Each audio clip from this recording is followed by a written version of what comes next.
सड़क सुरक्षा फोर्स पंजाब जीवन रक्षा के लिए प्रतिबद्ध 24 घंटे। मात्र 1 साल में सड़क दुर्घटना में होने वाली मृत्यु में लगभग 50% की कमी। ਕੁਝ ਸਮਾਂ ਪਹਿਲਾਂ ਮੇਰੇ ਭਰਾ ਦਾ ਐਕਸੀਡੈਂਟ ਹੋਇਆ ਸੀ। ਸੜਕ ਸੁਰੱਖਿਆ ਫੋਰਸ ਨੂੰ ਕਾਲ ਕੀਤਾ 112 ਨੰਬਰ ਤੇ। ਵਿਦਿਨ 5 ਮਿੰਟਾਂ ਦੇ ਵਿੱਚ ਇਹਨਾਂ ਨੇ ਆ ਕੇ ਮੇਰੇ ਭਰਾ ਦੀ ਜਾਨ ਬਚਾਈ। ਜੇ ਉਹ ਨਾ ਮੈਨੂੰ ਉੱਥੋਂ ਚੱਕਦੇ ਤਾਂ ਹੋ ਸਕਦਾ ਸੀ ਮੇਰੀ ਮੌਤ ਹੋ ਜਾਂਦੀ। मुख्यमंत्री भगवंत सिंह मान की कोशिशों से अपना पंजाब बन रहा है रंगला पंजाब। आदाब, नमस्कार। मैं हूं Saurabh Shukla. The Red Mic में आपका स्वागत है। यमन में भारत की एक नर्स निमिषा प्रिया को मौत की सजा सुनाई गई है।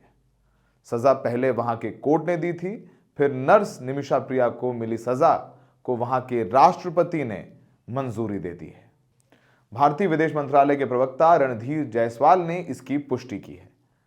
विदेशी मंत्रालय ने आश्वासन दिया है कि सरकार इस मामले में हर संभव मदद मुहैया करा रही है। आपको बताएं कि केरल की रहने वाली निमिषा पर यमन के एक नागरिक तलाल अब्दो महदी की हत्या का आरोप है। आरोप है कि निमिषा ने 2017 में महदी को ड्रग का ओवरडोज देकर मार दिया और उसकी बॉडी यानी उसके शव के टुकड़े टुकड़े करके उसे फेंक दिया। निमिषा और मेहदी यमन में एक प्राइवेट क्लिनिक में पार्टनर थे। आरोप है कि मेहदी ने निमिषा का पासपोर्ट कब्जे में ले रखा था और उसे प्रताड़ित करता था। निमिषा को 1 महीने के अंदर सजा दे दी जाएगी। आइए आपको बताते हैं विस्तार से कि पूरा मामला क्या है। निमिषा ने 2008 में नर्सिंग की पढ़ाई पूरी करने के बाद केरल में ही जॉब करना शुरू कर दिया था। 2011 में उन्होंने केरल के टॉमी थॉमस से शादी की थी। इसके बाद दोनों 2012 में यमन चले गए थे। वहां सना नर्सिंग का काम कर रही थी। आपको बताएं कि केरल में बहुत बड़ी तादाद में नर्स ट्रेन होती हैं और विश्व में तमाम देशों में जाकर के नर्सिंग का काम करती हैं। आपको बताएं इस पूरे मामले में 2014 में आर्थिक तंगी के चलते निमिषा के पति और उनकी एक बेटी भारत वापस लौट आए थे। हालांकि निमिषा ने यमन में काम करना जारी रखा। इसी दौरान यमन में गृह युद्ध की शुरुआत हो गई। इस वजह से नए वीजा मिलने बंद हो गए। इसके चलते निमिषा के पति यमन वापस नहीं लौट पाए थे और निमिषा वहीं यमन में रह गईं। 2015 में निमिषा ने यमन की राजधानी सना में यमन के एक नागरिक जिनकी हत्या करने का आरोप उन पर है और अब तो सजा भी दे दी गई, तलाल मेहदी के साथ पार्टनरशिप में अपना क्लिनिक शुरू किया था। यमन के कानून के मुताबिक यमन के नागरिक ही वहां अपना व्यवसाय शुरू कर सकते हैं। इसलिए निमिषा ने मेहदी की मदद मांगी थी। कहा यह भी जाता है कि मेहदी ने धोखाधड़ी से निमिषा का पासपोर्ट जब्त किया और निमिषा 2015 में 1 महीने की छुट्टी पर केरल भी आई थी। निमिषा के साथ मेहदी भी आया था। उसने निमिषा के घर से उसकी शादी की एक तस्वीर भी चुरा ली थी। बाद में उसने इस तस्वीर में छेड़छाड़ कर निमिषा के पति होने का भी दावा किया। निमिषा की मां के मुताबिक उसने क्लिनिक का मालिकाना हक वाले दस्तावेजों में भी हेरफेर किया। उसने दावा किया कि निमिषा उसकी पत्नी है और उसकी कमाई में हिस्सा लेना भी तलाल ने शुरू कर दिया।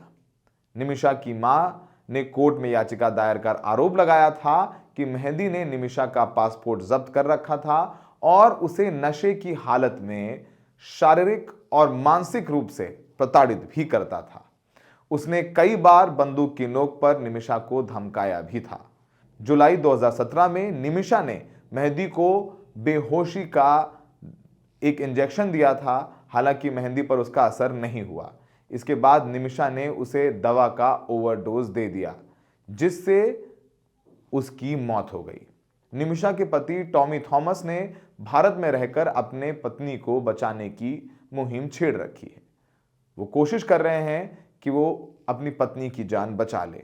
टॉमी का कहना है कि मेरी पत्नी निमिषा प्रिया यमन के सरकारी अस्पताल में नर्स थी। ये हॉस्पिटल राजधानी सना में है। काम ठीक चल रहा था, इसलिए निमिषा ने सोचा कि क्यों ना खुद का हॉस्पिटल खोल लें। यमन में कोई विदेशी नागरिक हॉस्पिटल नहीं खोल सकता, इसलिए हमने पहचान के एक शख्स तलाल को अपना पार्टनर बना लिया। यहीं से हमारे बुरे दिन शुरू हो गए। अब निमिषा तलाल के मर्डर केस में जेल में है। उसे मौत की सजा मिली है। ब्लड मनी देकर ही हम उसे बचा सकते हैं। केरल की राजधानी तिरुवनंतपुरम से करीब 200 किलोमीटर दूर थोडुपुझा में उनका घर है। टॉमी ऑटो चलाते हैं। उन पर 1 करोड़ रुपए से ज्यादा का कर्ज भी है और ये कर्ज उन्होंने अपनी पत्नी को बचाने के लिए लिया। कभी वकील, कभी दिल्ली आना जाना, अपनी पत्नी को बचाने के लिए वो कर्जदार हो गए हैं। उनकी 9 साल की एक बेटी है जिसे उन्होंने चर्च के अनाथालय में छोड़ दिया है। निमिषा 6 साल से यमन की सना जेल में बंद है। निमिषा की मां को दिल्ली हाई कोर्ट ने यमन जाने की इजाजत दे दी है। वो वहां ब्लड मनी सेटलमेंट यानी तलाल के परिवार को पैसे देकर मामले को सुलझाने और निमिषा की सजा माफ करवाने की कोशिश करेंगी। तलाल की फैमिली ने 2022 में ब्लड मनी के तौर पर 5 करोड़ यमनी रियाल यानी 1.6 करोड़ रुपए मांगे थे। 34 साल की निमिषा ने अपनी नर्सिंग की पढ़ाई पूरी की थी और कुछ दिनों बाद वो केरल में एक प्राइवेट हॉस्पिटल में नौकरी कर रही थी। 3 साल बाद निमिषा ने अपने घर पलक्कड़ से दूर थोडुपुझा में टॉमी से शादी कर ली। 2012 में निमिषा और टॉमी यमन चले गए और यमन के ही सरकारी हॉस्पिटल में वो वहाँ काम करने लगी। टॉमी ने यमन के सना में इलेक्ट्रीशियन का काम शुरू किया। टॉमी बताते हैं कि निमिषा के काम से सभी खुश थे। तभी निमिषा को लगा कि उन्हें अपना एक बड़ा क्लिनिक खोल लेना चाहिए, लेकिन हमने पहले बताया कि यमन के कानून के मुताबिक ये संभव नहीं है और वो पहले से ही तलाल को जानती थी। तलाल का अस्पताल में आना जाना था और तलाल ने कहा कि वो इसमें मदद कर सकते हैं। तलाल ने कहा कि कुछ पैसा वो ले लेंगे। इसलिए निमिषा और तलाल ने पार्टनरशिप में अपना अस्पताल शुरू कर दिया। टॉमी बताते हैं कि 2015 में हम बेटी को लेकर केरल अपने घर आ गए। तब तक यमन में युद्ध से हालात ज्यादा खराब हो गए थे। निमिषा को हॉस्पिटल की चिंता थी, इसलिए वो अकेले यमन चली गई। उसके यमन अकेले पहुंचते ही तलाल उसे परेशान करने लगा। 2016 में निमिषा एक दिन कैशियर से हिसाब लेने गई तो उसने कहा कि आपके पति तलाल पैसे लेकर चले गए। तब निमिषा को पहली बार पता चला कि तलाल सबसे कहता है कि उसने निमिषा से शादी कर ली है। तलाल ने फर्जी पेपर भी बनवा लिए थे। पेपर पर हाथ से लिखा था कि निमिषा उसकी पत्नी है। तलाल ने निमिषा और मेरी शादी की फोटो एडिट करके अपनी फोटो लगवा ली। तलाल अक्सर नशे में रात में अस्पताल पहुंच जाता और निमिषा को परेशान करता था। निमिषा ने पुलिस से शिकायत की तो पुलिस ने दोनों को जेल भी भेजा। दोनों जेल से छूटे तब भी तलाल का व्यवहार नहीं बदला। वो हॉस्पिटल से जबरन पैसे ले जाने लगा। निमिषा पर पाबंदियां लगा दी। उसे मुझसे बात करने की इजाजत नहीं दी तो मोबाइल में सिम बदलकर निमिषा अपने पति टॉमी से बात करती थी।